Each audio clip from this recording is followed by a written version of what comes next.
तो चलिए आज हम लोग पढ़ेंगे क्यूबिक नंबर्स। पिछले क्लास में हमने पढ़ा था स्क्वायर नंबर्स, आज हम लोग पढ़ेंगे क्यूबिक नंबर्स। तो देखिए सबसे पहले, in general for any number n we write the cube n into n as n cube. n cube मतलब क्या होता है? स्क्वायर का मतलब क्या था? किसी भी अगर x का स्क्वायर मतलब क्या था? x पर पावर 2, ये हो गया स्क्वायर। और अगर हमको x का क्यूब निकालना हो तो क्या करेंगे? x पर पावर 3 लेंगे तो x का क्यूब आ गया x पर पावर 3, यानी कि x into x into x.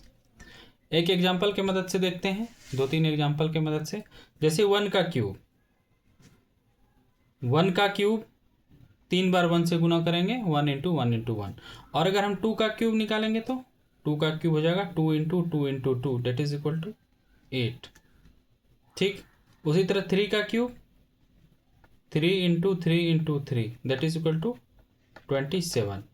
यानी कि 2 का क्यूब 8, 3 का क्यूब 27। मतलब क्यूब क्या है? क्यूब है कि उसी संख्या को हम 3 बार अगर गुना कर दें तो वो क्यूब हो जाता है। क्यूब का मतलब है उस पर पावर 3।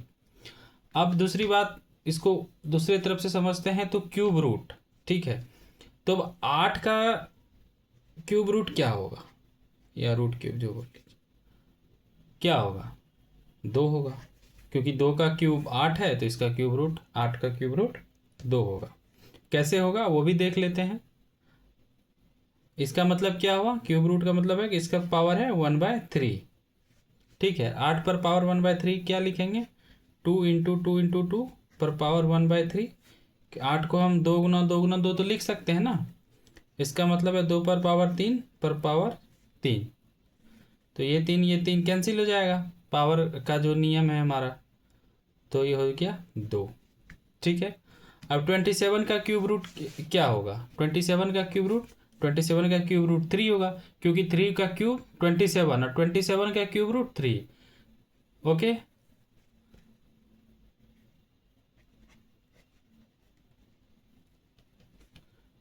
ये निकालने का वही मेथड आएगा, फैक्टराइजेशन। हम लोग फैक्टराइजेशन करके निकालेंगे, आगे देखेंगे कैसे निकालते हैं।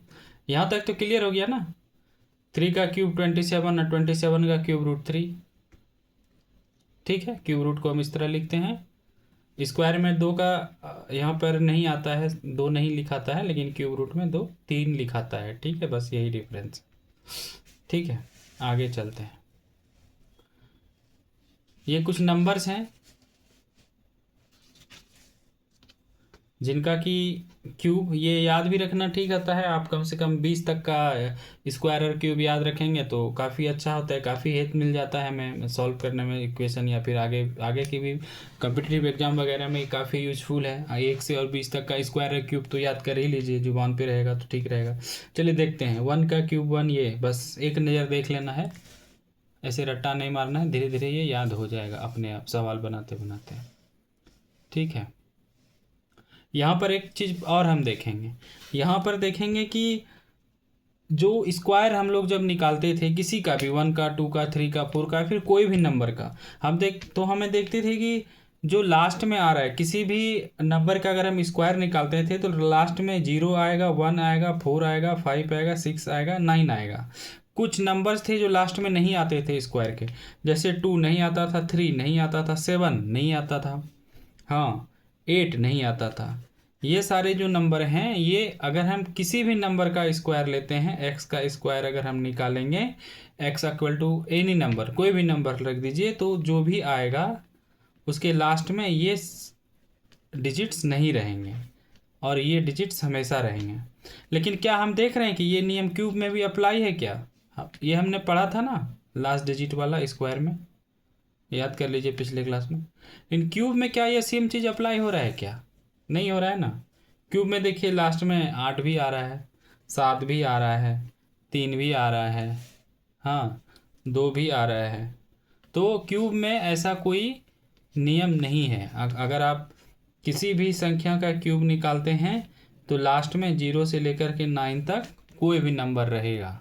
लेकिन अगर स्क्वायर निकालते हैं तो जो भी डिजिट आएगा उसके लास्ट में 0 रहेगा, 1 रहेगा, 5 रहेगा, 6 रहेगा, 9 रहेगा।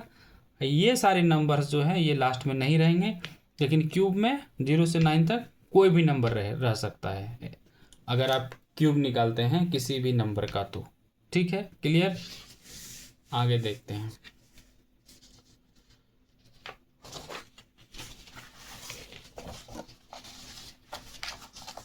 आगे जो हमने पढ़ा उसी को अभी देखना है, क्यूब रूट्स।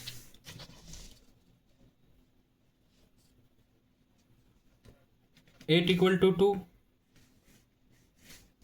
डेफिनेशन देख लेते हैं। If y equal to x cube then x is the cube root of y। Clear. If y equal to x cube, यानी अगर 8 इक्वल टू 2 का क्यूब है, ठीक है, then x is the cube root of y, then y 2 जो है 2 is the cube root of 8। ये हमने अभी पिछली क्लास में देख लिया है, ठीक है। इसको लिखते कैसे हैं, ये साइन ऐसे ही रहता है, ये साइन देख लीजिए। अगर किसी भी चीज़ का क्यूब रूट हमको निकालना रहेगा, यानी एक्स का क्यूब रूट, तो हम एक्स का क्यूब रूट ऐसे लिखेंगे, ठीक है। ये भी हमने पढ़ लिया कैसे होता है, देख लिया। ये भी क्या है, 1000 का क्यूब रूट।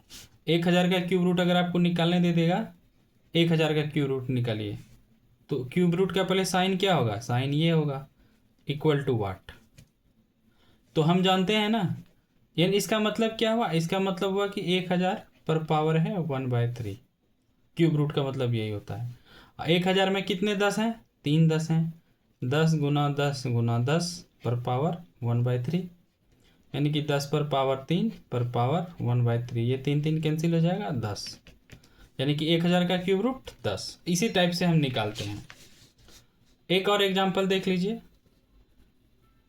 3375 ये परफेक्ट क्यूब है या नहीं। हाँ, जैसे हमने वहाँ परफेक्ट स्क्वायर देखा था ना, तो परफेक्ट स्क्वायर में क्या देखा था, हमने देखा था कि पेयर में नंबर आ रहा है कि नहीं।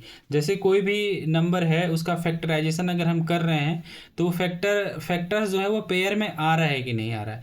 लेकिन अगर हमको क्यूब रूट निकालना है और ये देखना है कि परफेक्ट क्यूब है कि नहीं है, तो हम लोग पेयर में नहीं देखेंगे, हम लोग यहाँ ट्रिपलेट में देखेंगे। जैसे ये 3 बार आ रहा है, 5 भी 3 बार आ रहा है, तो इसका ये एक परफेक्ट क्यूब है, इसका क्यूब रूट निकल जाएगा। ये तो सिंपल बात है ना, ट्रिपलेट फॉर्म में रहेगा तब तो इस पर पावर 3 आएगा और इस पर पावर 3 आएगा, 5 पर पावर 3 और 3 पर पावर 3 आएगा, तब तो उसका हम क्यूब रूट निकालेंगे। नहीं आएगा तो निकलेगा क्या, नहीं, वो बच जाएगा, रिमेनिंग रह जाएगा। फैक्टराइजेशन वाला मेथड देखते हैं। अब जैसे कि 500 है, is 500 is a perfect cube, तो अब हम क्या करेंगे, हम सबसे पहले 500 का फैक्टराइजेशन करेंगे। अगर हम 500 का फैक्टराइजेशन करते हैं तो क्या निकलता है, देख लीजिए। 2 से करते हैं 250 हो गया, 2 से करते हैं 125 हो गया, 5 25 5 5, यानी कि 500 क्या गया, 2 गुना 2 गुना 5 गुना 5 गुना 5, यानी 2 तो 2 ही बार हुआ, लेकिन 5 का क्यूब आ गया। तो ये 500 परफेक्ट क्यूब नहीं है। इसका क्यूब कभी निकलेगा क्या, अगर हम क्यूब रूट इसका निकालना चाहेंगे तो निकलेगा क्या, 500 का क्यूब रूट नहीं निकलेगा। कैसे निकलेगा, 2 का स्क्वायर आ जाएगा, 5 का क्यूब आएगा, निकलेगा ही नहीं। लेकिन अगर हम इसका परफेक्ट क्यूब निकालना है तो क्या करेंगे, इसको 1 2 से और मल्टीप्लाई कर देंगे, तो क्या हो जाएगा, 2 का क्यूब और 5 का क्यूब, ये इक्वल टू नहीं आएगा। यहाँ हमको परफेक्ट क्यूब निकालना है तब, तो 2 गुना 5 पर क्यूब, ये पावर का नियम है, पढ़ा देंगे आगे, 10 का क्यूब। यानी कि अगर हम 500 को 200 मल्टीप्लाई कर दें 1000 आएगा, तो 1000 जो है वो एक परफेक्ट क्यूब है, ठीक है। लेकिन 500 परफेक्ट क्यूब नहीं है, क्यों, कैसे होगा, इसका क्यूब रूट निकल ही नहीं रहा है। क्लियर है, आगे देखते हैं।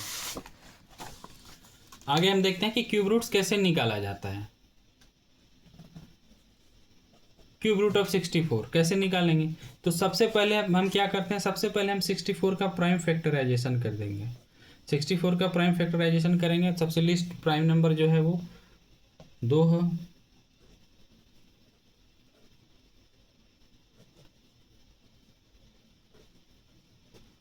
ये तो अगर याद कर लेंगे तो सिंपल सा है कि 4 का जो है 64 का क्यूब रूट 4 होगा और 4 का क्यूब 64 होगा, 64 होगा। ये तो अगर याद कर लें तो ईजी है, लेकिन एक बार हम लोग निकाल के देख लेते हैं। यानी कि ये इक्वल टू क्या हो गया, 2 कितने बार आ गया, 2 आ गया 6 बार। यानी कि 2 का क्यूब इंटू 2 का क्यूब, 2 इंटू 2 का क्यूब इक्वल टू 4 का क्यूब। ठीक है, ये 64 का प्राइम फैक्टराइजेशन आया, 64 इक्वल टू आया 4 का cube. Therefore cube root of 64 क्या होगा,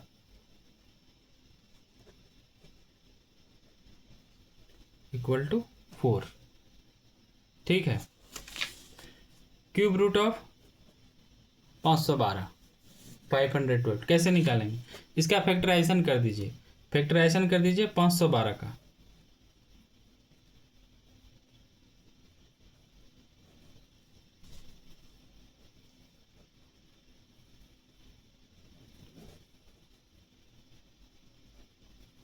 और 64 का तो हम लोगों ने किया ही है, फिर भी कर देते हैं।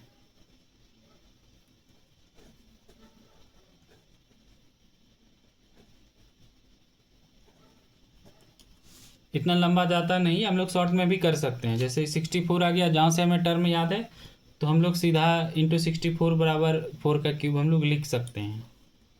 यानी कि 512 बराबर कितना आ गया, कितने बार 2 है, देखिए 1 2 3 4 5 6 7 8 9 बार 2 है। तो सीधा आप 2 पर पावर 9 भी लिख सकते हैं, कोई दिक्कत नहीं है, लेकिन आप समझाना इसलिए मैं थोड़ा डिटेल्स में जा रहा हूँ।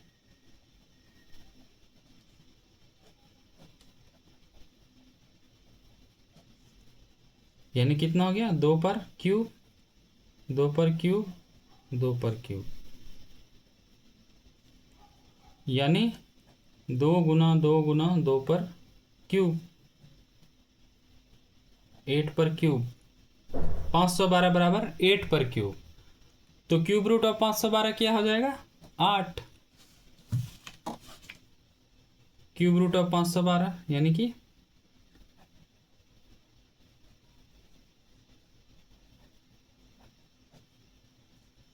Equal to 8। 8 कर क्यूब का क्यूब रूट 8 कैसे होता है देखे हैं ना। ठीक है, इसी तरह ये निकालना, ये होमवर्क में ले लीजिए 729।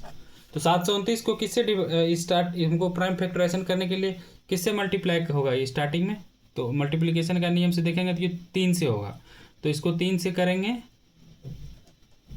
और इसका प्राइम फैक्टराइजेशन निकालेंगे। फिर इसी ट्रिपलेट में जो जो आएगा उसका क्यूब करेंगे और निकाल देंगे। ठीक है, आगे देखते हैं, आगे और एक दो चार एग्जांपल देखेंगे। ये देख लीजिए आप, find the cube roots of कितना है 27,000 और ये 10,648 क्यूब रूट्स निकालना है। चलिए इसको अच्छे से बनाते हैं। क्यूब रूट्स निकालना है, यानी कि हमें क्या निकालना है, पहले देखते हैं 27,000 का क्यूब रूट्स मतलब क्या होता है, हमको ये निकालना है ना।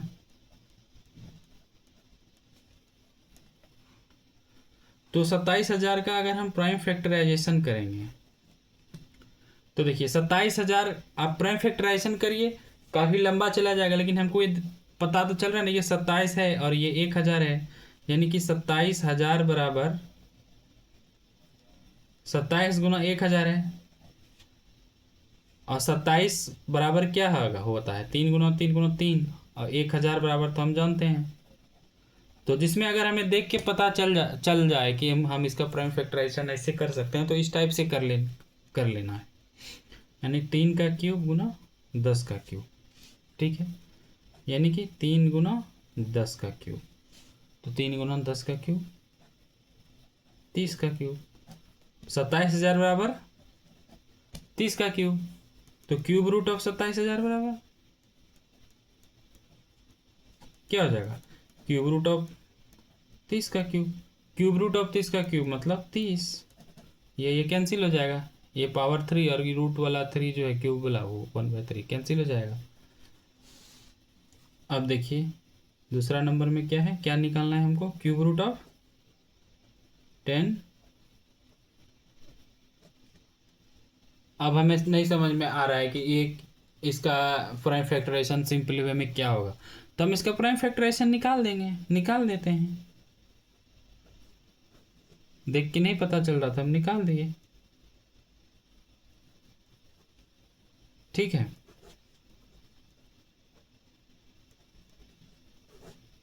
फिर 2 आएगा। अब ये इस 831 आएगा। 831 किससे मल्टीप्लाई होगा भाई, किससे डिवाइड होगा? 3 से होगा ना। कितना हो रहा है? 12 हो रहा है। अगर ये तीनों को ऐड करेंगे तो ऐड करने से जो भी नंबर आ रहा है वो 3 से डिवाइड होगा, तो ये भी 3 से डिवाइड होगा। डिवाइड वाला रूल जो होता है।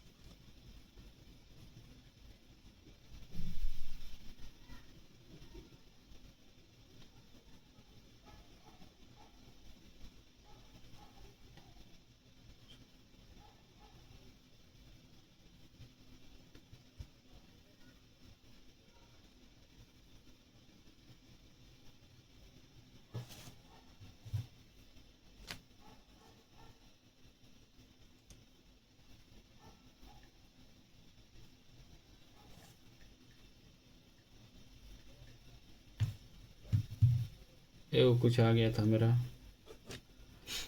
ये 3 से होगा डिवाइड, देखिए नहीं हो रहा है।